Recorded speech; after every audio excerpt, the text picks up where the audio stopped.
Ang dakbayan sa San Carlos miduyog sa pagselebrar sa International Women's Day nagyapilan sa mga kababayan sa nagkalaing pundok sa 18 ka mga barangay ng syudad dito sa City Auditorium nitong Marso 8, 2014.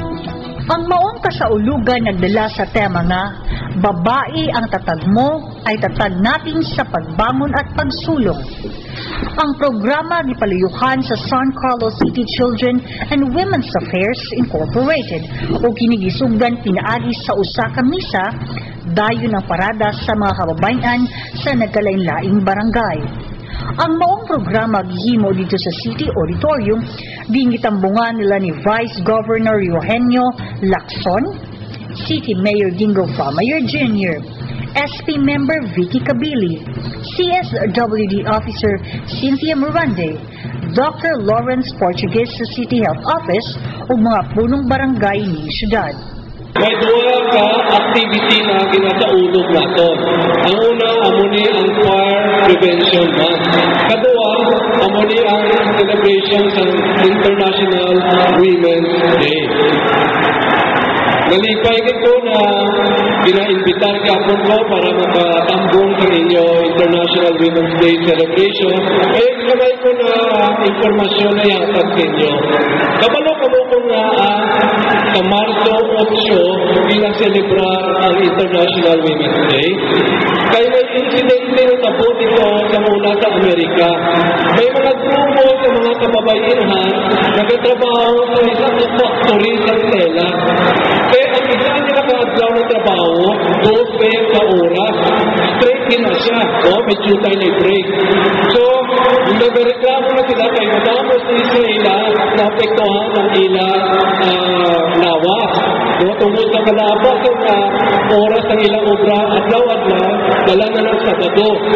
So, ang nag-decision sila, nag-bukpok sila, nag-rally sila, nagreklamo sila. Okay?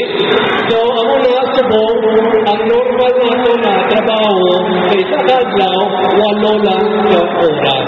Lakaw ang mga panahon na nakita na kita mga kababaihan na itong role dili na lang magtagad sa pamilya, magtagad sa atong mga pagmalay, kunili naghan ng ito kaayo ng mga kababaihan na naghan ito kaayo mga obligasyon sa atong komunidad.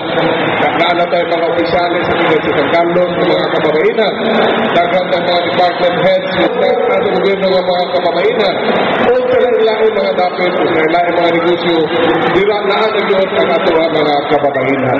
Dira nato makita na importante kayo kamo ng mga kababaihan sa ato ang komunidad. Sa sasamang higayon, adunay gipanghatag na Certificate of Recognition sa tanang misuporta sa nasangpit nga kalihukan. Nag-andam usab og lain-laing dance presentation ng matag miyembro sa barangay nga nakahatag dugang kalinawan sa maong programa. Karon yun ang International Women's Day. Lipat kayo kung namati ni Vice Governor Bong o Mayor Gingo na nindot kayo yahan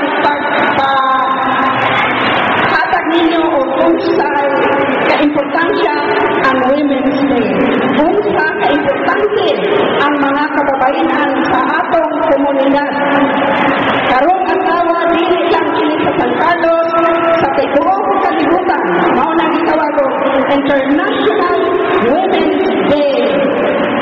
Ang San Carlos City Children's and Women's Affairs nag-line out with activities, no? After the program, tayo film showing. Makita ninyo kung ang atong mga kababaihan kung asa natakaroon as far as the women's program